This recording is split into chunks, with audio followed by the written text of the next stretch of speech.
On the one hand, I feel like there are a lot of films being released just now that I'm really desperate to see. On the other hand, I'm not really making that much of an effort. There's not really that much that I have to see immediately. I think for me it was a case of counting down to Ocean's 8, and then I think Mary Poppins Returns is the next one I'm completely, giddy about. But we have a few films here that I was really looking forward to, and I don't think I've been disappointed. So first up, just a few brief thoughts about this one. It was not a film that really changed my life, but I enjoyed it. I watched this quite a while ago now, so my thoughts are a bit vague now, but Sherlock Gnomes. I wanted to see this because I absolutely loved Romeo and Juliet, and I have to say that Sherlock Gnomes was not as good as Romeo and Juliet, but it was very funny. We have a plethora of amazing voice actors here, and I think the reason it appealed to me is because I really like Sherlock Holmes.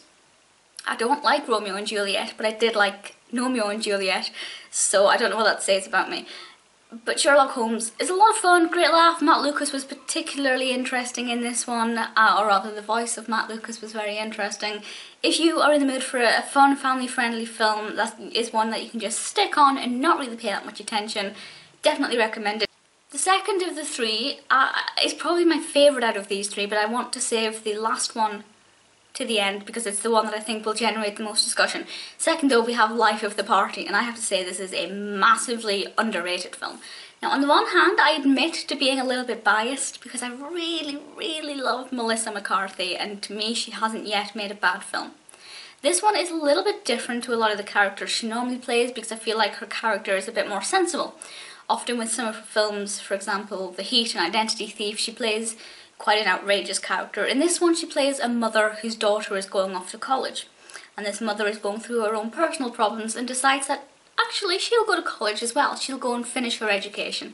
So she goes, of course, to the same college where her daughter is, and it's all about her fitting in with the younger children and getting to grips with a lot of her own anxieties and personal problems, and obviously it's a Melissa McCarthy film. It is hilarious. As I said, very biased because I love her humour style, I love her style of comedy. So for me it was amazing. I feel like this film should have been given a lot more attention. So finally, Hereditary.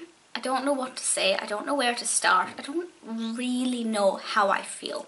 So Hereditary, a lot of people are pitching it as the scariest film this year, and yeah, I mean, maybe that is true because there haven't been that many good horrors this year. Obviously most of the horrors appear towards the end of the year when we get into the darker nights, but Hereditary, I just thought it was interesting. It was detailed as a film, but it wasn't scary, but I did enjoy it. So Hereditary, these weird things start happening to this family and they have to try and work out what happens, and of course they have to look at their family connections and what's going on, and things start to unravel and they begin to realise things about themselves. The first thing that I love about this is that it's not obvious, or at least I didn't think it was obvious. You don't really find out what's causing these bizarre, terrifying things to happen until quite towards the end. So if like me, you like suspense, I think it'll definitely keep you on your toes and keep you guessing and wondering what on earth is going on. If you're one of those people who can't really invest in a film unless you know the reasons why things are happening, still give it a chance, but just be a bit, a bit more open-minded with the development of the narrative. It's very graphic, very gory.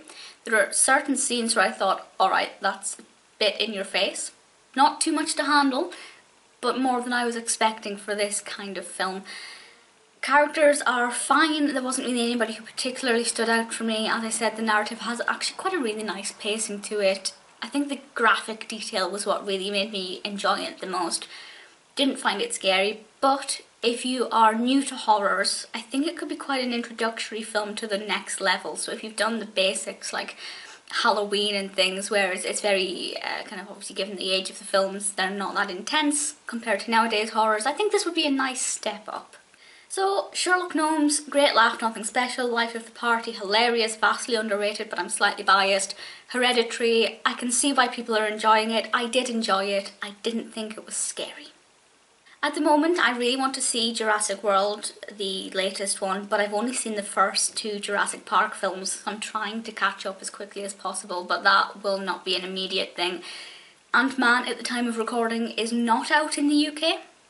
It's out in America, so I'm really envious of everyone who's seen it, but I will definitely be seeing that as soon as possible.